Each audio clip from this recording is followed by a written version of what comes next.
89వ కీర్తన 34వ వచనము. ఎవరు ఒక చదవండి. చదవనమ్మా. పెదవుల గుండా బయలు వెళ్ళిన మాటను మార్చను. ఇక్కడ దేవుడు ఒక అద్భుతమైన మాట రాయించాడు.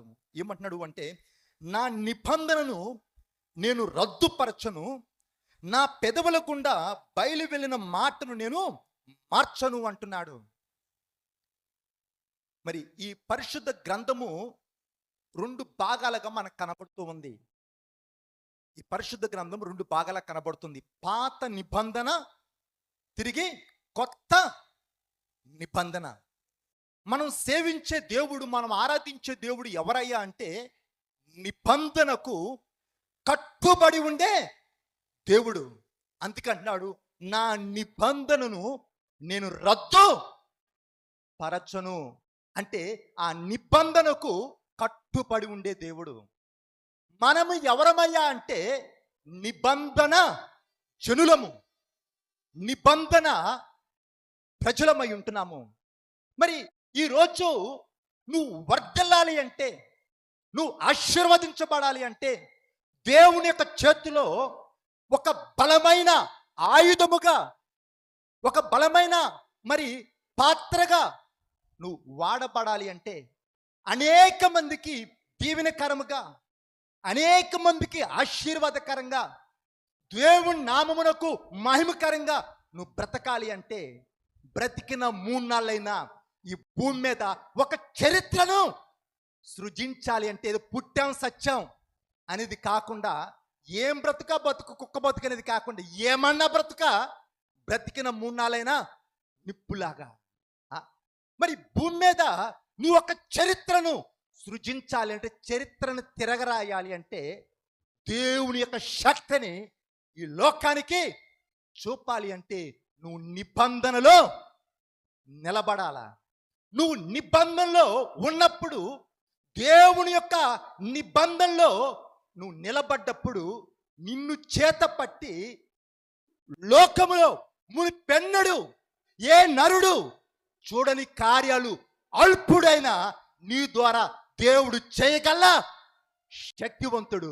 ఎప్పుడు అంటే, నువ్వు దేవుని యొక్క నిబంధనలో ఉన్నప్పుడు. ఆ నిబంధన మనల్ని స్థిరపరుస్తూ ఉంది. ఆ నిబంధన మనల్ని సంరక్షిస్తూ ఉంది. ఆ నిబంధనలో నువ్వు ఉంటే, నీకు కావాల్సినవన్నీ నీ కాళ్ళ దగ్గరికి వస్తాయి. సీఎం సీటు, ముఖ్యమంత్రి సీటు, దానికి ఎంత విలువ అంటే, ఆ ముఖ్యమంత్రి సీట్లో, ఆ సీఎం సీట్లో ఎవరు కూర్చున్నా, ఏ మతస్థులు కూర్చున్నా, ఆడవాళ్ళు కూర్చున్నా, మగవాళ్ళు కూర్చున్నా, ఏ కులస్తులు కూర్చున్నా, ఆ కూర్చున్న వారికి విలువ ఉంటుంది. ఆ సీట్లో కూర్చున్న వారికి అధికారం ఉంటుంది. ఆ సీట్లో కూర్చున్న వారి యొక్క సంతకానికి ఘనత ఉంటుంది. వారు ఒక మాట పలికితే వింటారు. వాళ్ళు ఎవరైనప్పటికీ, ఆడవాళ్ళే కానీ మగవాళ్ళే కానీ, ఏ కులస్తులు కానీ, ఏ మతస్థులు కానీ, ఆ సీట్లో ఉన్నవానికి మనుషులు వంగి వంగి దండాలు పెడతారు. ఆ సీట్లో ఉన్నవాడి చుట్టూ ఎంతో బందోబస్తు. ఈగ వాళ్ళెవరు, ఎవడన్నా ఆ వ్యక్తి మీద చేయాలని దూరం నుంచి షూట్ చేసి పడేస్తారు. ఎందుకు? అంత హడలుగా ఉంటారు, అంత అలక్ట్గా ఉంటారు. ముఖ్యమంత్రి చుట్టూ ఎంతో బందోబస్తు, ఎంతో పోలీసు వాళ్ళు చాలా చురుకుగా ఉంటారు. ఎప్పుడు అంటే, ఆ సీట్లో ఉన్నప్పుడు ఆ వ్యక్తికి విలువ ఉంటుంది, ఆ వ్యక్తికి గౌరవం ఉంటుంది, ఆ వ్యక్తికి ఘనత ఉంటుంది, ఆ వ్యక్తికి అధికారం ఉంటుంది. ఆ వ్యక్తి చుట్టూ ఎంతో బలగం ఉంటుంది. ఇటువంటి సీట్లో ఉన్నప్పుడు, ఆ సీట్లోంచి దిగితే ఆ వ్యక్తిని ఎవరు పట్టించుకోరు, ఆ వ్యక్తిని ఎవరు లెక్క చేయరు, ఆ వ్యక్తికి ఎవడు కూడా భయపడు. ఉన్నాళ్ళు అప్పుడు ఏందంట, అప్పుడు ఉన్నాడు, మరి ఇప్పుడు ఏందంట. ఎందుకు? పదవిలో ఉన్నాడు కాబట్టి, ఆ సీట్లో ఉన్నాడు కాబట్టి అందరూ భయపడతారు. అమ్మ, రాజు తలుసుకుంటే దెబ్బల కొదువా అని. ముఖ్యమంత్రి ఆయన తలుసుకున్నాడంటే ఏమని చేస్తాడు? ఎందుకు వచ్చిన లొల్లి, ఎందుకు వచ్చిన తలనొప్పి? వింటే అయిపోయింది కదా. నీకు ఇష్టం లేకపోయినా ఆ అధికారంలో ఉన్న వ్యక్తి చెప్తే ఆ మాటకు నువ్వు కట్టుబడి ఉంటావు. నీకు ఇష్టం లేకపోయినా చేస్తావు. ఎందుకు? అధికారంలో ఉన్నాడు కాబట్టి. నువ్వు నిబంధనలో ఉంటే నీ చుట్టూ దేవుని యొక్క సైన్యం ఉంటుంది, దేవుని యొక్క రక్షణ కలిగి ఉంటావు. సంసోను పుట్టక ముందే దేవుడు ప్రత్యేకించుకున్నాడు. ఎవరికివని బలాన్ని, ఎవరికివని అభిషేకాన్ని, ఎవరికివని తలాంతుని దేవుడు సంసోనికి ఇచ్చాడు. ఎంత బలము అంటే సింహము గాండ్రుస్తూ ఆయన మీదకి వస్తే పిల్లలు పేపరచన చేసినట్టుగా ఆ సింహాన్ని పట్టుకుని చీల్చి పడేశాడు. ఒక్క గాడిద దవడ ఎముకతో 1000 మంది ఫిలిష్తీయులను నేల కరిపించాడు. 1000 మంది ఫిలిష్తీయులను హతమార్చాడు. ఒంటి చేత్తో 1000 మందిని లేపేశాడు. మన భాషలో చెప్పాలంటే మనం ఒక్క కుక్కను పట్టుకోనికి భయం అవుతుంది. సంసోను ఎన్ని నక్కలు, కుక్కను పట్టుకోవడం మన భయం అవుతుంది. నక్క చాలా తెలివిగా ఉంటుంది, చాలా చురుకుగా ఉంటుంది. 300 నక్కలను పట్టుకొని ఆ తోకలకి నిప్పంటిచ్చి పొలాల మీద వదిలిపెట్టాడు. మరి సంసోను పట్టుకుందామని చెప్పి ఆ కోట గేట్లు మూసేస్తే అవి ఎంత పెద్ద గేట్లు అంటే, ఎంత బరువు ఉంటాయి అంటే ఏనుగుల చేత ఆ గేట్లు తెరుస్తారు. అంత బరువైన గేట్లు. ఈ సంసోన్ని పట్టుకుందామని చెప్పి గేట్లు బంద్ చేస్తే ఏం చేశాడు? ఆ గేట్లను ఎత్తుకొని ఎత్తైన కొండ మీద తీసుకెళ్ళి అక్కడ పడేసాడు. మళ్ళీ ఇంకోటి ఎవరు తెచ్చుకోకుండా. అంత బలము, అంత అభిషేకము, అంత మరి ఎవరికి లేనటువంటి టాలెంట్ అంటారా, వరం అంటారా, కృప అంటారా, ఏమంటారు మీరు పేరు పెట్టుకోండి. ఎవ్వరికి ఎవరి స్థితిని దేవుడిచ్చాడు. చరిత్రకారునిగా దేవుడు ఉంచాడు. ఇజ్రాయేలుకి నాయకుడిగా ఉంచాడు. సంసోని ఎడల దేవుడు ఒక ఉన్నతమైన ఆలోచన కలిగి ఉన్నాడు. ఆనాడు ఆ సంసోని ఎడల ఏ ఆలోచన కలిగి ఉన్నాడో ఈరోజు నీ ఎడల, ఇక్కడ కూర్చున్న ప్రతి ఒక్కరి ఎడల అదే ఆలోచన కలిగి ఉన్నాడు. ఇంతకుముందు చెప్పాను, మోషే పరిచర్య ముగించబడింది, ఎలీషా పరిచర్య యెహోషువ పరిచర్య ఆరంభించబడింది. ఏలియా పరిచర్య ముగించబడింది, ఎలీషా పరిచర్య మొదలైంది. ఆ యెహోషువలు మీరే, ఆ ఎలీషాలు మీరే, ఆ యొక్క సంసోన్లు మీరే. ఇక్కడ కూర్చున్న ఏ ఒక్కరు మామూలు కాదు, ఇక్కడ కూర్చున్న ఏ ఒక్కరు సామాన్లు కారు. నీ ఎడల దేవుడు ఒక ఉన్నతమైన ప్రణాళిక కలిగి ఉన్నాడు, ఉన్నతమైన ఆలోచన కలిగి ఉన్నాడు. కనుకనే ఈరోజు దేవుడు నిన్ను ఈ స్థలంలో కూర్చోపెట్టి ఈ మాటలు నీకు వినిపిస్తూ ఉన్నాడు. నువ్వెక్కడున్నా ఈ మాటలు నువ్వు ఎక్కడి నుంచి వింటున్నా నీ ఎడల దేవుడు ఉన్నతమైన ఆలోచన కలిగి ఉన్నాడు. నువ్వేదో యాక్సిడెంట్లుగా, నువ్వేదో అనుకోకుండా ఈ యొక్క స్థలానికి వచ్చి నువ్వు కూర్చుంది కాదు. నీ పట్ల దేవుడు చెప్తున్న మాట, నీ పట్ల దేవుడు బహు ఉన్నతమైన ఆలోచన కలిగి ఉన్నాడు. కనుకనే ఈ యొక్క ఇంత పెద్ద మీటింగ్ 1 రోజు కాదు, 2 రోజులు కాదు, 5 రోజులు కాదు, 10 రోజులు కాదు, నెల రోజుల మీటింగ్. ఎంత ఎత్తైన భవంతి కట్టాలనో అంత లోతైన పునాది వెయ్యాలా. ఈ యొక్క హౌస్ ఆఫ్ ప్రేయర్ చర్చిలో మునిపెన్నడు ఎప్పుడు ఎక్కడ జరగనిది దేవుడి ఈ స్థలములో, ఈ సంఘంలో చేస్తూ ఉన్నాడంటే ఇక్కడ కూర్చున్న ప్రతి ఒక్కరిలా దేవుడు బహు ఉన్నతమైన ఆలోచన కలిగి ఉన్నాడు. అందుకే ఇంత పెద్ద మీటింగ్ ఏర్పాటు చేసి ఇంతమంది సేవకులను ఈ చోటకి తీసుకొచ్చి ఈ యొక్క మాటలు దేవుడు వినిపిస్తూ ఉన్నాడు. సంసోని ఎడల దేవుడు ఉన్నతమైన ఆలోచన కలిగి ఉన్నాడు. కానీ సంసోని ఏం చేశాడు అంటే, కనబడ్డ ప్రతి ఆడ మనిషి అంట పరిగెత్తాడు, పశువులాగా బ్రతుకుతూ ఉన్నాడు. ఇజ్రాయేలుకు నాయకుడుగా ఉన్నవాడు ఒక వేశ్య ఒళ్ళో తలవాల్చి తన యొక్క తోడపైన నిద్రపోతూ ఉన్నాడు. ఒక వేశ్య ఒళ్ళో. ఎవరి వ్యక్తి? అభిషేకించబడే వ్యక్తి, ప్రత్యేకించబడే వ్యక్తి, పుట్టక ముందే దేవుని చేత ఎన్నుకోబడ్డ వ్యక్తి. ఎవరికి ఇవ్వని జ్ఞానమును, ఎవరికి ఇవ్వని బలమును, ఎవరికివ్వని వరమును, ఎవరికివ్వని స్థితిని ఈ సంసోనికి ఇస్తే, ఈ సంసోను ఏం చేస్తున్నాడంటే తన యొక్క దర్శనాన్ని పక్కన పెట్టి, దేవుని యొక్క పిలుపుని పక్కన పెట్టి, ఒక వేశ్యవల్లో ఒళ్ళు అమ్ముకొని బ్రతికే ఒక వేశ్య ఒళ్ళో ఒక నాయకుడు, అభిషక్తుడు తలవాల్చి తొడ మీద నిద్రపోతూ ఉన్నాడు. ఈ సంస్థను అనుకున్నాడు, ఎప్పటి వలే అప్పుడు సింహాన్ని చీల్చాను, అప్పుడు 1000 మందిని హతమార్చాను, నాకు తిరుగులేదు, నాకు చావు లేదు, నేను ఏమైనా చేయగలను, ఎవరినైనా ఎదిరించగలను అన్న భ్రమలో బ్రతుకుతూ ఉన్నాడు. చూడండి, న్యాయాధిపతులు 16వ అధ్యాయము 20వ వచనము. న్యాయాధిపతులు 16వ అధ్యాయము 20వ వచనము. సంసోను ఆమె సంసోను ఫిలిష్తీయులు నీ మీద పడుచున్నారనగా అతడు నిద్ర మేలుకొని ఎప్పటి ఎట్లు నేను బయలుదేరి వెడజిమ్ము కొందును అనుకొనెను. అయితే యెహోవా తనను ఎడబాసనని అతనికి తెలియలేదు. యెహోవా తనని ఎడబాసనని తనకే తెలియలేదు. అయ్యో అయ్యో, ఎవరి వ్యక్తి? దేవుని చేత పుట్టక ముందే ప్రత్యేకించబడే వ్యక్తి. ఎవరి వ్యక్తి? ఇశ్రాయేలుకు నాయకుడు. ఎవరి వ్యక్తి? దేవుని యొక్క దృష్టిలో ఉన్న వ్యక్తి.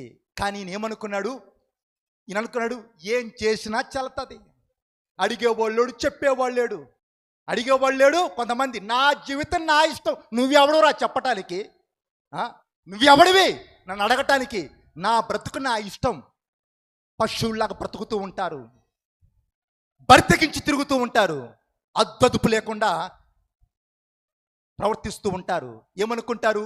ఎప్పటిలాగానే. అదేమంటే కృపకాలంలో ఉన్నాం కాబట్టి దేవుడు ఏం చేసినా క్షమిస్తాడు. పాపము చేయటానికి దేవుడు లైసెన్స్గా ఇవ్వలేదు, కానీ ఆ పాపము నుంచి బయటికి రావటానికి దేవుడు తన కృపను అనుగ్రహిస్తూ ఉన్నాడు. ఏం చేసినా చల్లుతుంది. దేవుని దగ్గరకు వచ్చి, దేవా నన్ను క్షమించంటే అయిపోద్ది అనుకుంటున్నాడు. ఈ సంస్థను ఎంత మంచిగా చూడండి. ఎప్పటి వలే విడచుమ్ముకుంటా అనుకున్నాడంట. కానీ యెహోవా తన చెయ్యి విడిచెనని తను ఎరగకుండెను. శత్రువు పట్టుకున్నాడు. పట్టుకోగానే మొట్టమొదటగా సంసోను చంపేశారు. చెప్పండమ్మా. సంసోను శత్రువులకు దొరకగానే శత్రువులు సంసోను చంపేశారా? పగతో రగిలిపోతున్నారు. సంసోను బట్టి వీళ్ళు ఎంతో నష్టపోయారు, ఎంతో కష్టపడినారు. ఆ సంసోను దొరకగానే సంసోన్ని చంపారంటే లేదు, మొదటగా చేసినది కళ్ళు పీకేశారు. కళ్ళు పీకేస్తే చూపు పోతుంది. కళ్ళు లేనివాడు దేన్ని గుర్తుపట్టలేడు. కళ్ళు లేనివాడు దేన్ని ఎదుర్కోలేడు. కళ్ళు లేనివాడు యుద్ధానికి పనికిరాడు, యుద్ధము చేయలేడు. గుడ్డోడు ఎప్పుడన్నా కత్తి పట్టుకుని యుద్ధానికి వెళ్ళంగా చూచారా? లేదు. గుడ్డివాడు యుద్ధము చేయలేడు, యుద్ధానికి పనికిరాడు. గుడ్డివాడు దేన్ని గుర్తుపట్టలేడు. గుడ్డివాడు ప్రతిదానికి ఒకళ్ళ పైన ఆధారపడాలా. ఒకవేళ దయచేసి ఎవరైనా కళ్ళు దృష్టి లేని వాళ్ళు ఉంటే వేరేలాగా అనుకోబాక. నేను ఆత్మీయ దృష్టి గురించి నేను మాట్లాడుతూ ఉన్నాను, శారీరక దృష్టి గురించి నేను మాట్లాడట్లేదు. ఆత్మీయ దృష్టి గురించి నేను మాట్లాడుతూ ఉన్నాను. చూడండి, మరి కళ్ళు లేని వ్యక్తి ప్రతిదానికి ఒకరి పైన ఆధారపడుతూ ఉండాలా.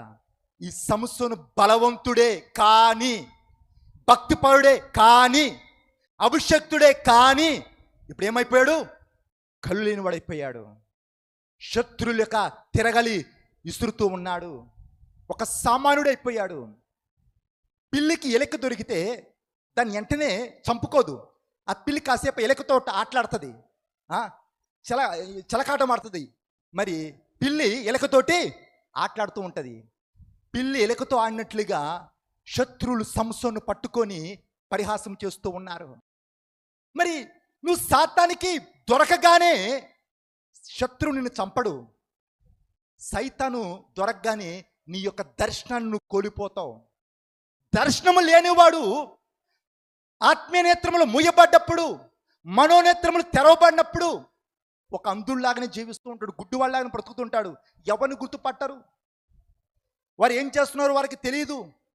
చెల్లెవరు తెలియదు, అక్కెవరు తెలియదు, అన్నెవరు తెలియదు, తమ్ముడు ఎవరు తెలియదు. వరుస వాయువు లేకుండా పశువులాగా బతుకుతూ ఉంటారు. ఎందుకు? గుడ్డితనము. పౌలు ఒక చోట అంటాడు, మరి అవిశ్వాసులైన వారి యొక్క మనోనేత్రములకు గుడ్డితనము కలుగు చేసి ఇహలోక దేవత అవిశ్వాసులైన వారి యొక్క మనోనేత్రములకు ఏం కలిగి చేసిందంటే గుడ్డితనము. మత్తులో ఉన్నవానికి బట్టలు ఉన్నాయా? కుక్కలు వచ్చి మూతి నాకుతున్నాయా? ఈగల వాళ్తున్నాయా? కంపు కొడుతుందా? ఏం తెలీదు. ఏదో లోకంలో ఉంటాడు. మత్తులో ఉన్నవానికి, కళ్ళు లేని వానికి ఏమి అర్థం కాదు. అదేవిధంగా శత్రువుకు నువ్వు ఎప్పుడైతే చోటిస్తావో, నిబంధన నుంచి పక్కకు వస్తావో, సైతాను సంసోను ఎందుకు ఎట్లా దొరికాడు అంటే తల వెంట్రుకలు తీసివేయబడ్డాయి. ఎంటికలు పోగానే బలం పోయింది పిల్లలు చెప్పే కథ లేదు. ఈ సంసోను ఎవరు అంటే నాజీరు చేయబడ్డ వ్యక్తి. పుట్టిన నాటి నుండి అప్పటి వరకు మంగళకత్తి నెత్తి మీద పడలేదు. తను దేవుని కొరకు ప్రత్యేకించబడ్డ వ్యక్తి, నిబంధన జనుడు, దేవుని యొక్క వాగ్దాన పుత్రుడు. చెప్పి దేవుడు ఇచ్చాడు, అపవిత్రమైనది ఏది ముట్టుకోవద్దన్నాడు. కానీ ఇజ్రాయేలులో పిల్లలు లేనట్లుగా, ఇజ్రాయేల్లో ఆయనకి ఆడపిల్ల దొరకనట్లుగా సున్నత పొందని ఫిలిష్తీయుల పిల్లని ఇష్టపడ్డాడు. సచ్చిందాను ముట్టుకోవద్దు.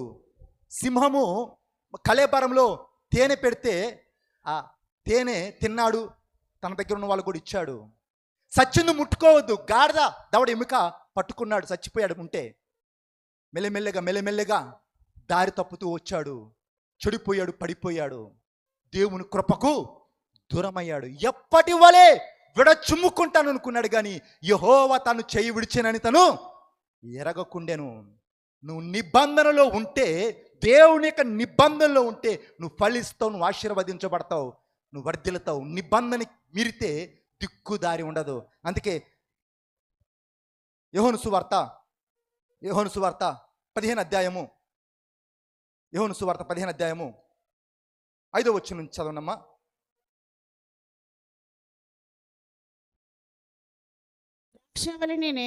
ద్రాక్షావళిని నేను తీగలు మీరు ఎవడు నా యందు నిలిచి ఉండునో నేను ఎవని యందు నిలిచి ఉండునో వాడు బహుగా ఫలించును. నాకు వేరుగా ఉండి మీరేమీ చేయలేరు. నాకు వేరుగా ఉండి మీరేమీ. దేవుడు తను దేంతో పోల్చుకుంటే ద్రాక్షావళితో పోలుస్తూ ఉన్నాడు. ఆయన నమ్మిన నిన్ను నన్ను దేంతో పోలుస్తున్నంటే ఆ తీగతో పోలుస్తూ ఉన్నాడు. ఆ తీగ దినదినము పెరగాలి అంటే, ఆ తీగ దినదినం ఫలించాలి అంటే చెట్టుకి అంటు కట్టబడి ఉండాలా. చెట్టు నుంచి తీగని వేరు చేస్తే అది ఎండిపోతుంది, చచ్చిపోతుంది. మరి నువ్వు ఆత్మీయంగా ఫలించాలా, నువ్వు వర్ధిల్లాలంటే దేవుని యొక్క నిబంధనలు నువ్వు ఉంటే, దేవునితో నువ్వు అంటు కట్టబడితే, ఆ సహవాసములో ఉంటే నీకు తిరుగు ఉండదు, నీకు ఓటం ఉండదు. ఎందుకు? పర్వతములు తొలగినను, మెట్టలు దద్దరిలను, నా కృప నిన్ను విడిచిపోదు. ఇంకేమన్నాడు తర్వాత? సమాధానమైన విషయంలో నా నిబంధన తొలగిపోదు. పర్వతాలు తొలగిపోతాయి, అంటారు. నీకెందుకు నేను ఉన్నాను కొండలాగా, నీకు అండగా అంటాను. అవసరం నీ ప్రాణం ఇస్తాను, చావు తప్ప నిన్ను నన్ను ఏది వేరు చేయలేదని చెప్పి ఎంతోమంది ఎన్నో వాగ్దానాలు చేస్తూ ఉంటారు. ఇవన్నీ గాలు కొట్టుకొని పోతాయి. ఇవన్నీ పోయినప్పటికీ ఆయన నీతో చేసిన నిబంధనని దేవుడు రద్దుపరచాడు, దాన్ని దేవుడు కొట్టివేయడు. ఎప్పుడు అంటే నువ్వు నిబంధనలో ఉన్నప్పుడు, ఆ సంఘంలో సహవాసంలో ఉంటే నువ్వు ఫలిస్తావు. సంఘం అనగా దేవుని యొక్క శరీరం అయి ఉంటుంది. ఆ సంఘానికి క్రీస్తు శిరస్సు అయి ఉంటున్నాడు. సంఘము దేవుని యొక్క శరీరం అయితే ఆ శరీరానికి క్రీస్తు శిరస్సు. ఆ శరీరంలో మనమందరం ఎవరమై ఉన్నాము? వాక్యం మీద ఏం సెలవిస్తుంది? మనమందరం ఎవరమై ఉన్నామంట? చెప్పండి అందరు సీనియర్లు. అవయములమై ఉన్నాము. దేవుడు శిరస్సు, సంఘము శరీరము. ఇక్కడ ఉన్న మనమందరం ఆ శరీరంలో ఎవరమే? ఒకళ్ళ చెయ్యి, ఒకళ్ళ కాలు, ఒకళ్ళ ముక్కు, ఒకళ్ళ నోరు, ఒకళ్ళ కన్ను. ఎవరు టాలెంట్ వాళ్ళదే, ఎవరి ప్రత్యేకత వాళ్ళదే. నువ్వు మంచిగా పాడగలవు, నువ్వు మంచిగా వినగలవు, మంచిగా చూడగలవు. కన్ను మంచిగా చూడగలుగుతుంది, చెవు మంచిగా వినగలుగుతుంది. ఇది ఎప్పుడు వినగలుగుతుంది, ఎప్పుడు చూడగలుగుతుంది? నా శరీరంలో ఉంటేనే, శరీరం నుంచి బయటకు వెళ్తేనా? కన్ను చూడాలి అంటే, చెవు వినాలి అంటే, నోరు మాట్లాడాలంటే శరీరములో ఉండాలన్నా శరీరం నుంచి బయటకు తీయాలనా? శరీరములో ఉంటే దానికి విలువ, శరీరములో ఉంటే దానికి ఘనత, శరీరములో ఉంటే అది వాడబడుతుంది. కాలైనా, చెయ్యి అయినా, కన్నైనా, ముక్కైనా, నోరైనా శరీరములో ఉన్నప్పుడే వాడబడుతుంది. కానీ ఆ శరీరంలోంచి బయటికి వెళ్ళిపోతే అది కుళ్ళిపోతుంది, అది పాడైపోతుంది. నువ్వు ఫలించాలి అంటే నువ్వు సహవాసములో ఉండాలా. దేవుడు నిన్ను ఎక్కడైతే పెట్టాడో అక్కడ నువ్వు నమ్మకస్తునిగా ఉండాలా. టీచర్ పుష్పక్ ఇక్కడికి వచ్చి వాక్యం చెప్పింది. ఆ ఒక అద్భుతమైన మాట చెప్పింది. బ్రదర్, దేవుడు తల్లిదండ్రులు మార్చుకునే ఆప్షన్ మనకి ఇవ్వలేదు బ్రదర్ అంది. అది చాలా ఆలోచింప చేసే మాట, చాలా విలువైన మాట. ఏమంది? దేవుడు మనకి అమ్మా నాన్నని మార్చుకునే ఆప్షన్ దేవుడు మనకి ఇవ్వలేదు. చూడండి, నువ్వు ఈ భూమి మీద పుట్టటానికి నీకు ఒక కుటుంబాన్ని దేవుడు ఏర్పరిచాడు. ఎక్కడ పుట్టాలా, ఎప్పుడు పుట్టాలా, ఏ ఇంట్లో పుట్టాలా, నీకు ఎంతమంది అక్క చెల్లెలు ఉండాలా, అన్నదమ్ములు ఉండాలా, నీ కుటుంబం ఎంత పెద్దగా ఉండాలా అన్నది అనాది కాలంలోనే దేవుడు నియమించాడు. తన యొక్క ప్రణాళిక చొప్పున దేవుడిని నీ భూమి మీదకి పంపించడు. నువ్వు ఏదో హఠాత్తుగా ఊడి పడలేదు. నీ ఎడల దేవుడు భూమి పునాదులు వేయబడకముందే, తల్లి గర్భములో పిండమగను రూపించబడకముందే దేవుడు అనాది కాలంలో నీ ఎడల ఒక సంకల్పం కలిగి ఉన్నాడు. ఆయన సంకల్పం చొప్పున నువ్వు ఈ భూమి మీదకి వచ్చావు. ఈ భూమి మీద పుట్టడానికి ఒక కుటుంబాన్ని ఏ విధంగా అయితే ఏర్పాటు చేశాడో, నువ్వు ఆత్మీయంగా దేవుళ్ళు ఎదగటానికి ఒక సంఘాన్ని, సహవాసాన్ని కూడా దేవుడు ఏర్పరిచాడు. అమ్మ నల్లగా ఉంది, నాన్న ఎడ్డోడు, వాడు సూటు బూటు వేసుకున్నాడు, వీడు రబరబ అంటున్నాడు, వాడు శబశబ అంటున్నాడు, కాబట్టి వాని దగ్గరికి వెళ్తాను, వాడిని మా నాన్న, వాడే మా తల్లి అని చెప్పు. కొంతమంది బట్టలు మార్చినట్లుగా, ఫోన్లు మార్చినట్లుగా సంఘాలని, సేవకులు మారుస్తూ ఉంటారు. ఒక సంవత్సరం ఈయన మా ఆత్మీయ తండ్రి అంటాడు, ఇంకొక సంవత్సరం ఆయన మా ఆత్మీయ తండ్రి అంటాడు. ఇంతకు వాడు ఎవడు పుట్టాడు, ఎక్కడ పెరిగాడు వాడికి కూడా తెలియదు. దేశదిమ్మరలాగా తిరుగుతూ ఉంటారు. దేవుడు కొన్ని మార్చుకునే ఆప్షన్ మనకి ఇవ్వలేదు. మన డిఎన్ఏ మారదు, మన ఇంటి పేరు మారదు, మన తండ్రి పేరు మారదు. అదేవిధంగా నువ్వు పుట్టడానికి ఒక కుటుంబాన్ని ఏ విధంగా అయితే ఏర్పాటు చేశాడో, నువ్వు ఆత్మీయంగా ఎదగటానికి ఒక సంఘాన్ని, సహవాసాన్ని కూడా దేవుడు నియమించాడు. కొంతమంది అది చర్చే కాదన్నా, ఈయన సేవకుడే కాదన్నా, అది వాక్యమే కాదన్నా, ఎక్కడికి వెళ్తే ఏంటన్నా? ఏమంటాడు యెషయా గ్రంథంలో? ఆకాశం ఆలకించు, భూమి. నేను పిల్లల్ని కానీ పెద్దోళ్ళని చేసి వాళ్ళు నా పైన తిరగబడ్డారు. ఎద్దు తన కామము ఎరుగును, గాడిద సొంతవాణి దొడ్డి ఎరుగును. వీళ్ళకి తెలివి లేదు. చూడు, ఆ పశువులు చూడు, దినమంతా అడివంతా తిరిగి వచ్చిన తర్వాత తిరిగినప్పటికీ సాయంత్రానికి దాని ఘాటు దగ్గరికి అది వస్తుంది. ఎక్కడ పనుక్కుంటే తెల్లారదు, నన్ను అడిగేవాడు ఎవడు అని ఎక్కడంటే అక్కడ ఉండదు. ఎందుకు? పక్షులు చూడండి, పక్షులు పిచ్చిక ఎంత, దాని తలకాయ ఎంత, ఆ తలకాయలోని మెదరెంత, అది ఒక గూడు పెట్టుకుంటే సాయంత్రానికి ఎగురుకుంటూ దాని గూటికి అది వస్తుంది. కానీ కొంతమంది అట్లా ఉండరు. ఒక వారం ఈ చర్చి, ఒక వారం ఆ చర్చి, ఈ సేవకుడు కానీ ఆ సేవకుడు, ఆ సేవకుడు కానీ ఈ సేవకుడు. ఇంతగా వాళ్ళ బుద్ధి మంచిగా లేదని వాళ్ళకి అర్థం కాదు. దేశదిమ్మరలాగా తిరుగుతూ ఉంటారు, ఎదుగు పొదుగు లేకుండా. నువ్వు సహవాసములో ఉంటే నువ్వు ఫలిస్తావు. ఏదైనా చర్చి కాదంటే ఒక్కొక్క మనిషికి ఒక్కొక్క రక్తం గ్రూప్ ఉంటుంది. బ్లడ్ గ్రూపు, ఏనా బీనా అట్లా ఒక్కొక్క గ్రూప్ ఉంటుంది. ఏదైనా రక్తమే కాదా? కుక్కది రక్తమే, పందిది రక్తమే. రక్తం కావాలన్నప్పుడు కుక్క రక్తం, పంది రక్తం ఎక్కిస్తే అడ్డం పడతారు, చచ్చిపోతారు. రక్తం అవసరమైనప్పుడు, మనుషుల రక్తమైనప్పటికీ ముందు అది ఆ గ్రూప్కు చెందిందా కాదా, కలుస్తుందా లేదా చూసుకుంటారు. ఆ రక్తం ఎక్కిస్తేనే బతుకుతావు. కానీ నీది ఒక గ్రూప్ ఉండి ఇంకొక గ్రూప్ రక్తం ఎక్కిస్తే అడ్డం పడతావు. అదేవిధంగా అది చర్చే, ఇది చర్చి. నేను అంటాను, నేను ఏ చర్చిని తప్పట్టట్లే, ఏ సహవాసం తప్పట్టట్లే. దేవుడు ఒక్కొక్క సంఘానికి ఒక్కొక్క స్థితిని దేవుడు ఇస్తాడు, ఒక్కొక్క ప్రత్యేకతని దేవుడు ఇస్తాడు. ఆ దేవుడిని ఎక్కడైతే రక్షించుకున్నాడో, ఎక్కడైతే నేను ఏర్పరచుకున్నాడో అక్కడ నమ్మకంగా ఉంటే, బైబిల్లో నమ్మకమైన వానికి ఏం కలుగుతున్నాయట? మెండైన. ఎవరికి దేశదిమ్మర కాదు, నమ్మకమైన వానికి. నువ్వు నమ్మకంగా ఉన్నట్లయితే మెండైన ఆశీర్వాదాలు. బైబిల్లో ఒక వ్యక్తిని మనం చూస్తాం. ఆ తండ్రికి 2 కొడుకులు. ఆ తండ్రి ఆ కొడుకుని ప్రాణానికి ప్రాణంగా ప్రేమించాడు. ఆ పిల్లలంటే తండ్రికి ప్రాణం. పిల్లలు లేని ఆ తండ్రి ఉండలేడు. మరి చిన్న కుమారుడు ఏమన్నాడు? తండ్రితో గొడవపడి, నా ఆస్తి నాకు కావాలా, నేను పోయి వ్యాపారం చేసుకుంటాను, ఇంకా నేను సంపాదించుకుంటాను, నాది నాకు కావాలని చెప్పి తండ్రిని దుఃఖపెట్టి, తండ్రిని నొప్పించి, తండ్రి దగ్గర నుంచి తనకు చెందింది తీసుకొని దూర ప్రాంతానికి వెళ్ళాడు. తరతరాలు తిన్నా తరగనంత ఆస్తి ఆ తండ్రి సమకూర్చాడు. ఆ ఇంట్లో ఎంతోమంది పని వాళ్ళు ఉన్నారు. తనకి ఏమి తక్కువ లేదు, ఏమి కొదువు లేదు. యువరాజులాగా తిరుగుతూ ఉన్నాడు. యువరాజులాగా కాలుకు మట్టంటకుండా తను చూసుకునే వాళ్ళు అక్కడ ఎంతోమంది ఉన్నారు. తనకు కావాల్సినవన్నీ దేవుడు తనకిచ్చినప్పటికీ, సృష్టి అంతటిని చేసిన తర్వాత మనిషిని చేశాడా? మనిషిని చేసిన తర్వాత సృష్టిని చేశాడా? చెప్పండి. సృష్టి అంతటి చేసిన తర్వాత మనిషిని చేసి, ఎందుకు? మనిషికి బతకటానికి ఏమేమైతే కావాలో అదంతా దేవుడు ఆల్రెడీ చేసిన తర్వాత మనిషిని దేవుడు సృజించాడు. మనిషికి మొదటి దినం ఏంటిదంటే 7వ దినం. 7వ దినం విశ్రాంతి దినం. ఈ మనిషి ఏం చేయాల్సిన అవసరం లేదు. ఈ మనిషి కొరకు కావాల్సినవన్నీ దేవుడు ముందుగానే సిద్ధపరిచాడు. ఆ తండ్రి తన కొడుకులకు కావాల్సినవన్నీ సమకూర్చినప్పటికీ ఈ చిన్న కుమారుడు ఏం చేసిందంటే తన ఆస్తి తీసుకొని దూర ప్రాంతానికి వెళ్ళాడు. తండ్రిని విడిచి, కుటుంబాన్ని విడిచి, సహోదరుల్ని విడిచి, సహవాసాన్ని విడిచి ఒంటరిగా దూర ప్రాంతానికి వెళ్ళాడు. ఎందుకు వెళ్ళాడు? కారణం ఏంటి? ఎందుకంటే తనకున్న దాన్ని బట్టి తనకు తృప్తి లేదు. బైబిల్ రాయబడింది, సంతృప్తి అయిన దైవభక్తి గొప్ప లాభసాధకమైంది. కొంతమంది వారు జీవిస్తున్న జీవితాన్ని బట్టి, వాళ్ళు చేస్తున్న ఉద్యోగాన్ని బట్టి, వారు చేస్తున్న సేవను బట్టి వాళ్ళకు తృప్తి ఉండదు.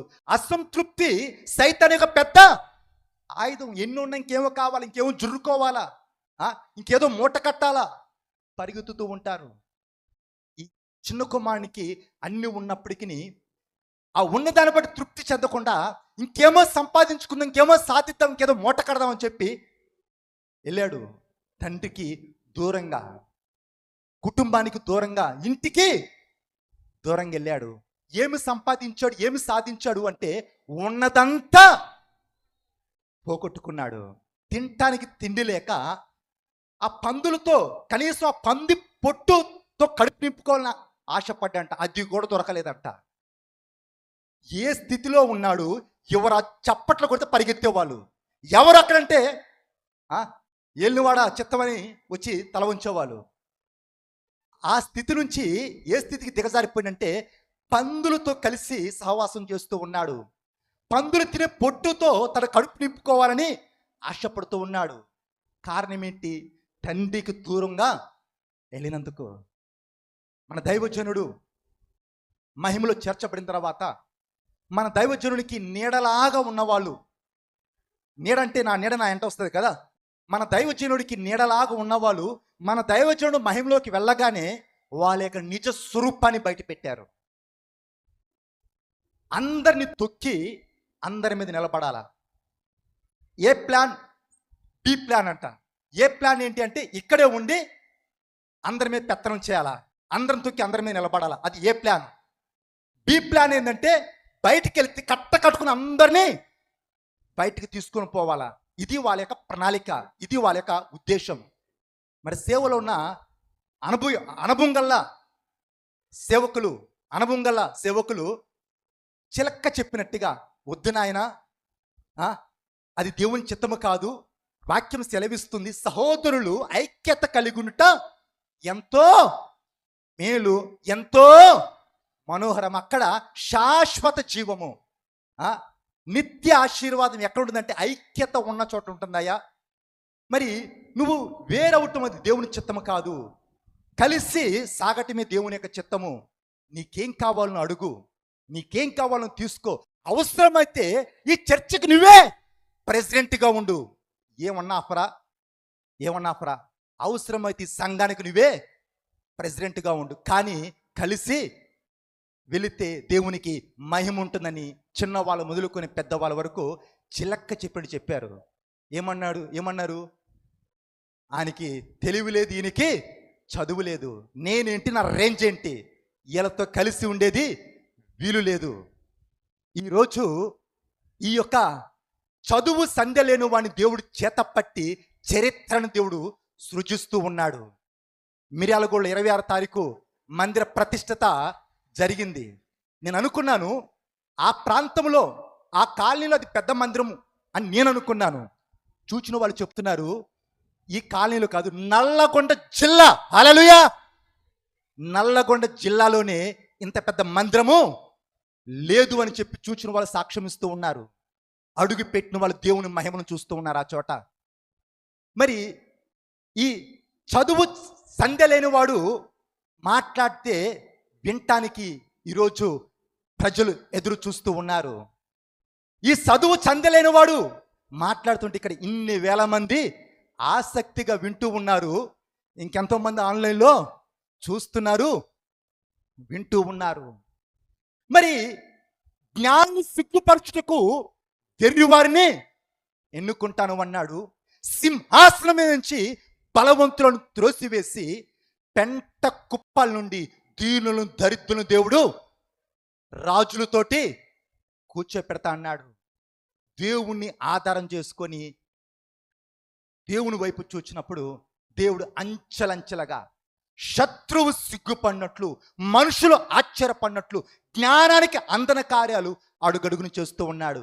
దేవుడు నాతో చెప్పాడు, నా మంచితనం అంతని ఎదుటి నేను కనుపరుస్తానమన్నాడు. అడుగడుగున ఆయన మంచితనాన్ని నేను చూస్తూ ఉన్నాను.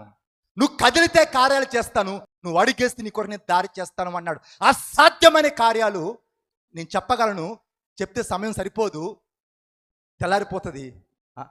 మరి అడుగడుగున దేవుడు తన యొక్క మహిమను కనుపరుస్తూ ఉన్నాడు. మరి ఈ యొక్క కుమారుడు సమస్తాన్ని పోగొట్టుకున్నట్లుగా, మరి మేము వీరులమి శూరులమి, ఈ చదువు సంధ్య లేని వాళ్ళతో మేము సమానంగా ఉండేది ఏంది అన్ని మేము నా భాష చెప్పాలండి, మేము తోపులమి, మేము పోపులమి అన్నవాళ్ళు ఈరోజు మైకుల ముందు మొత్తుకుంటున్నారు. ఏమని? కట్టుకోనంట అందరు కలిసి ఈడు మాకు వద్దు అని చెప్పి కట్టుకుని ఎత్తి పడేశారంట. వాళ్ళు బయటకు వెళ్ళటానికి నలుగురు కారణం అంట. ముఖ్యంగా A1, A2, A3, A4 అంట. దీంట్లో A1 చాలా పవర్ఫుల్ అంట. నాకు మరి ఇంతకీ A1 ఎవరబ్బా, A2 ఎవరో తెలుసుకోవాలందిగా నాకేం తెలియట్లేదు. A1 చాలా పవర్ఫుల్ అంట. కట్టుకొని ఎత్తి బయట పడేశారు. సౌలు రాజు అంతకంతకు పతనమవుతూ వచ్చాడు. దావీదు దాసుడు అంతకంతకు వర్ధిల్లుతూ వచ్చాడు. దావీదుని చూసినప్పుడు సౌలు మిక్కిలి భయపడ్డాడు. రాజు దాసుని చూసి భయపడుతున్నాడు. ఎందుకు? దావీదు పక్షాన ఎవరున్నారు? దావీదు పక్షాన ఎవరున్నారు? దేవుడున్నాడు. యుద్ధము నాది కాదు, దేవుంది. యుద్ధం యెహోవాదని చెప్పి పరిగెత్తుతూ ఉన్నాడు. దేవుడు జయమిస్తూ ఉన్నాడు. దావీదును చూసినప్పుడు సౌలుకు వణుకు పుట్టింది. మరి ఈరోజు మన సహాయకులకి భయం మొదలైంది. సత్యం అప్పుడప్పుడు నాకు ఫోన్ చేసినప్పుడు, అయ్యా మన సహాయకులు ఎట్లా ఉన్నారు, బాగున్నారని అడుగుతాడు. బాగున్నారని అంటాడు మన సహాయకులు బలవంతులే కానయ్యా, మన విమోచకుడు, అది నాకు పెద్ద ప్రసంగం అయింది. మన సహాయకులు బలవంతులే.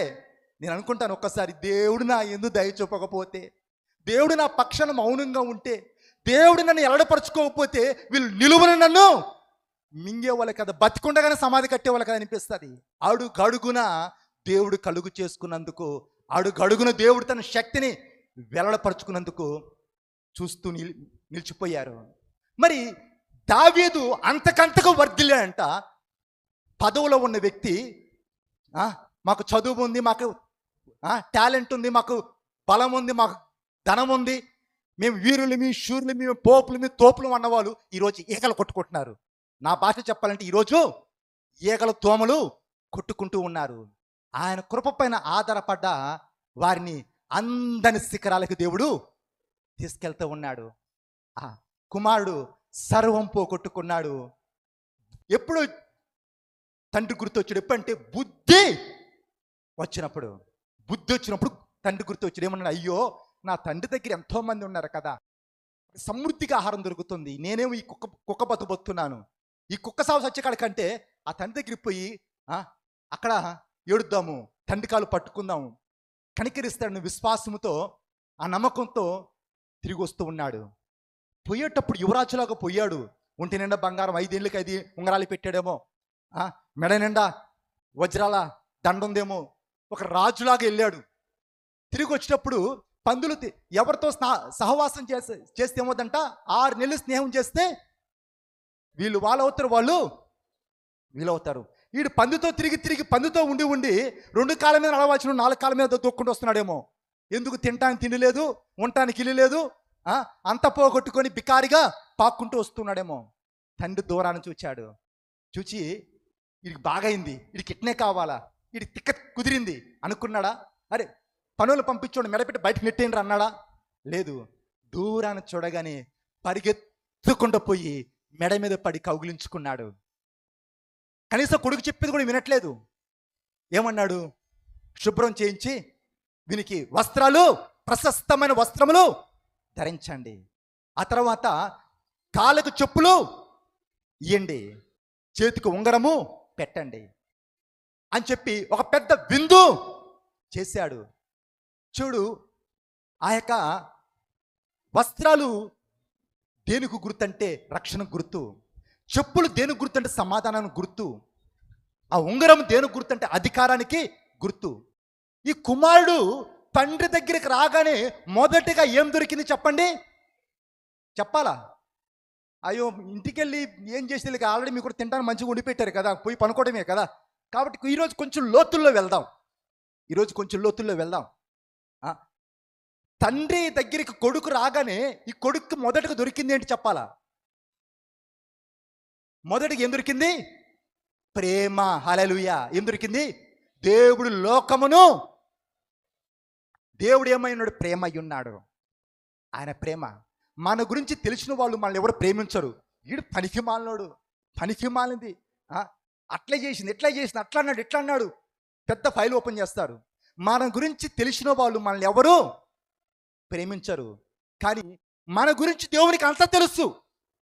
మన గురించి దేవునికి అంతా తెలుసా తెలీదా? ఎక్కడ ఎప్పుడు ఏం చేసింది, ఇంట్లో ఏం చేసింది, బయట ఏం చేసింది, కాలేజీలో ఏం చేసింది, స్కూల్లో ఏం చేసింది, హాస్టల్లో ఏం చేసింది, అంతా తెలుసు. అంత తెలిసి దేవుడు ఏమి తెలియనట్లుగా దేవుడు ప్రేమిస్తాడు. దేవునికి మనకు తేడా ఏంటంటే, మన గురించి తెలిసిన వాళ్ళు ఎవరు మనల్ని ప్రేమించరు. కానీ దేవునికి మన గురించి అంత తెలిసినప్పటికీ ఏమీ తెలియనట్లుగానే ప్రేమిస్తాడు. మరి తండ్రి దగ్గరికి కుమారుడు రాగానే ఇవన్నీ ఎత్తట్లే, గతాన్ని ఎత్తట్లే. తండ్రి నువ్వు అట్లెందుకు చేసావు, ఎట్లెందుకు చేసావు, అదేం చేసావు, ఇదేం ఏం అడగట్లే. కొత్తగా మరలా ప్రేమిస్తూ ఉన్నాడు. మీ పాపాలు నా వీపు వెనకాల వేసుకుంటా అంటున్నాడు. వాటిని ఇంకెప్పటికీ నీ జ్ఞాపకము. ఈరోజు నీ స్థితి ఏదైనప్పటికీ, మంది ప్రవచనాలు, మంది దర్శనాలు విని నీ జీవితాన్ని నాశనం చేసుకున్నావేమో, ఇంకేదో నీ సొబుద్ధిని ఆధారం చేసుకొని దేవునికి దూరం అయ్యావేమో, చేయకుండా పనులను చేసి నీ జీవితం చుక్కు అయిపోయిందేమో, నరకపు అంచుల్లో మన పాస్టర్ గారు భాష చెప్పాలని నాట్యం ఆడుతున్నావేమో. మన యొక్క అబ్రాహ్మణ్ అంటాడు, వాళ్ళు నరకపు అంచులను నాట్యం ఆడుతున్నారా అంటాడు. ఈరోజు నువ్వు నరకపు అంచులను నాట్యం ఆడుతున్న పరిస్థితి ఏమో నీది. నీ స్థితి ఏదైనా, నీ గతి ఏదైనా, ఒక్కసారి ఆయన వైపు చూస్తే, ఆయన వైపు నీ చేతులు చాపితే, లోబడిన ప్రజల కొరకు దినమల్లా చేతులు చాచి ఉంచుతాడు. ఆయన ప్రేమ, ఆయన కౌగిలి నీకు మొదటిగా ఆయన ప్రేమ దొరుకుతుంది. రెండోది రక్షణ, పోగొట్టుకున్న రక్షణ నీకు దొరుకుతుంది. మూడోది సమాధానం. చెప్పులు అన్నీ ఉన్నా లోపల శాంతి లేకపోతే బతుకు దండగా. ఏది ఉన్నా ఏది లేకపోయినా లోపల శాంతి ఉండాలా, సమాధానం ఉండాలా. నీకు ఎన్ని కోట్ల ఆస్తున్నా, నీకు ఎంత పేరున్నా లోపల సమాధానం లేకపోతే నీ బతుక్కి అర్థం ఉండదు. దేవుని దగ్గరికి వస్తే ఆ సమాధానం దేవుడు నీకు ఇస్తాడు. దేవుడు ఏమో నా శాంతిని మీకు ఇస్తాను, మీకు సమాధానము కలుగును గాక. ఎప్పుడు సమాధానం కలుగుతుంది, ఎప్పుడు తన శాంతి నీకు దొరుకుతుందంటే ఆయన ఇంటికి వచ్చినప్పుడు, ఆ యొక్క నిబంధనలో నువ్వు ఉన్నప్పుడు, ఆయనతో నువ్వు అంటు కట్టబడి జీవించినప్పుడు ఆయన యొక్క సమాధానం నీకు దొరుకుతుంది. రక్షణ దొరుకుతుంది, సమాధానం దొరుకుతుంది. ఆ కుమారుడికి ఉంగరం. శత్రు బలమంతర పైన ఏమిస్తాడు? అధికారము. ఏది మీకు ఎంత మాత్రమో హాని చేయదు. నీ ఎదుట ఏ శక్తి అయినా ఏ వ్యక్తి అయినా నిలవలేరు. ఎందుకు? ఆయన యొక్క అధికారం నువ్వు కలిగి ఉన్నావు. ఎప్పుడు అంటే నువ్వు దేవుని యొక్క చిత్తములో ఉన్నప్పుడు, ఆయన యొక్క నిబంధనలో ఉన్నప్పుడు. గొప్ప విందు చేశాడు ఆ తండ్రి. పొలం నుంచి పెద్ద కొడుకు వచ్చాడు. పొలం నుంచి పెద్ద కొడుకు వచ్చి అదంతా చూచి ఆ ఇంట్లో ఆ యొక్క సందడి, ఆ యొక్క సంగీతము ఏందని అడిగాడు. ఏమి లేదయ్యా, నీ తమ్ముడు తిరిగి వస్తే నీ తండ్రి విందు చేశాడు, ఫంక్షన్ చేశాడంటే ఈ అన్న సంతోషపడ్డా. అబ్బా ఏంటి, నా తమ్ముడు తిరిగి వచ్చాడా, ఎట్లా ఉన్నాడు చూద్దామని చెప్పి పరుగున పోయాడా? పోయి అరే తమ్ముడు ఎట్లా ఉన్నారా, ఇంతకాలం ఎక్కడ పోయావురా, నేను చూడకుండా ఉండలేకపోయాడు అన్నాడా? ఏం చేశాడు? అలిగి మూలం కూర్చున్నాడు. ఆంధ్రాలో ఆడపిల్లలు పెద్ద మనుషులు అయితే మరి మూలం కూర్చోపెట్టేవాళ్ళు ఒకప్పుడు, మరి ఇప్పుడు నాకు తెలియదు. మరి పెద్దోడని చెప్పి పెత్తనమిస్తే పేనుకి పెత్తనమిస్తారంట నెత్తంతా, పేనుకి పెత్తనమిస్తే నెత్తంతా కొరికిందంట. పెద్దోడని చెప్పి పెత్తనమిస్తే పెద్దోడు తన యొక్క పెద్దరికాన్ని చూపకుండా అలిగి కూర్చున్నాడు. ఇంటికి పెద్ద కొడుకు ఎవరితో సమానులు అంటే తండ్రి తర్వాత తండ్రి లాంటి వాళ్ళు అంటారు. ఇంటికి పెద్దవాడిని తండ్రి తర్వాత తండ్రిలాగా, ఆ తండ్రి స్థానానికి తండ్రి మనస్సు కలిగి ఉండాలి. పౌలు అంటాడు, క్రీస్తు యేసుని కలిగిన ఈ మనస్సు మీరు కలిగి ఉండాలి. ఏ మనస్సు? క్షమించే మనస్సు, ప్రేమించే మనస్సు, దీవించే మనస్సు, ఓర్చుకునే మనసు, సహించే మనసు.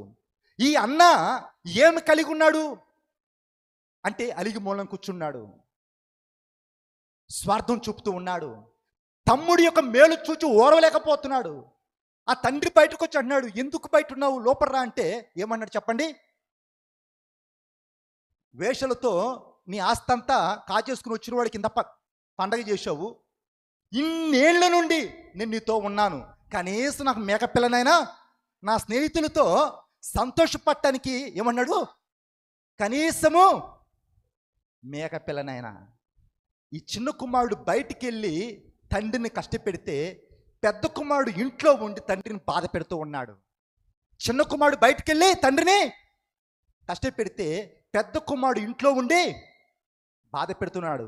అందుకే నేను ఒక టైటిల్ పెట్టాను, పోయినోడు గుడ్డోడు ఉన్నోడు వాని కళ్ళకి ఏం కనబడలే, అంత తరతరాల్సిన తరగని ఆస్తి ఉన్నప్పటికీ కళ్ళ బైర్లు కమ్మిని, కళ్ళకు పొరలొచ్చినాయి, అందుకే కాలు తనుకుని వెళ్ళిపోయాడు. ఎందుకు? ఏం కనబడలేదు.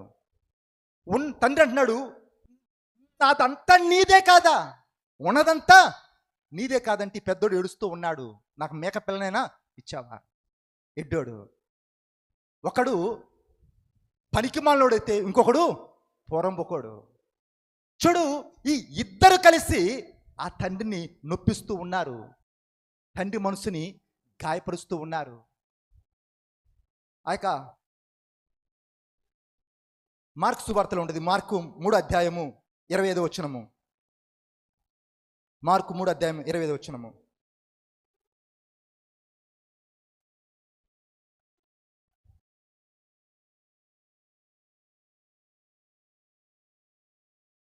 ఒక ఇల్లు తనకు తానే విరోధముగా వేరుపడిన ఎడల ఆ ఇల్లు నిలవనేరదు. చాలు, తనకు తాను ఏర్పడ్డా ఏ ఇల్లైనా, ఏ పట్టణమైనా, ఏ రాజ్యమైనా నిలవనేరదు.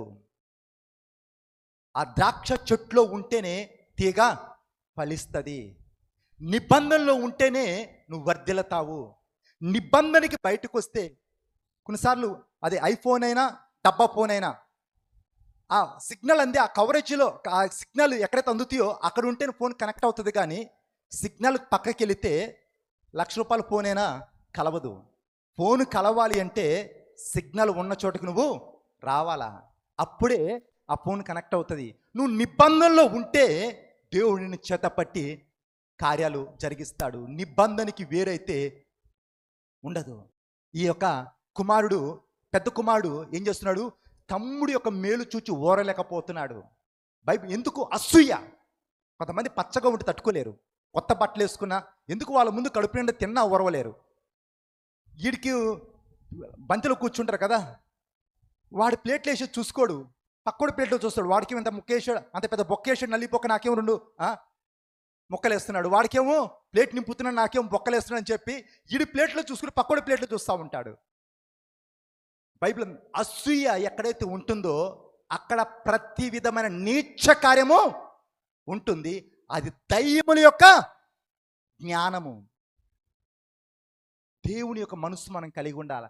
శత్రువుని కూడా క్షమించాలా, శత్రువుని కూడా మనము ప్రేమించాలా, మనసారా దీవించాలా. అది క్రీస్తు యొక్క మనస్సు.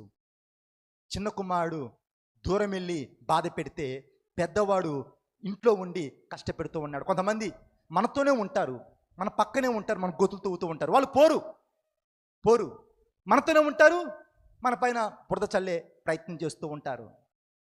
మరి ఆ పోయిన వాళ్ళ కాకుండా ఉన్నవాళ్ళ కాకుండా ఆ తండ్రిలాగా ఆ తండ్రి ఏం చేశాడు? పోయిన వాడిని క్షమించాడు, ఉన్నవాడిని ప్రేమించాడు. వాడిని వదులుకోలేదు, ఇన్ని వదులుకోలేదు, ఇద్దరిని ప్రేమించాడు. మరి మనము ఆ మనస్సు కలిగి, యేసయ్య మనస్సు, ఆయన ఎట్టివాడై ఉన్నాడో మనమును అట్టివారమై ఉన్నాము.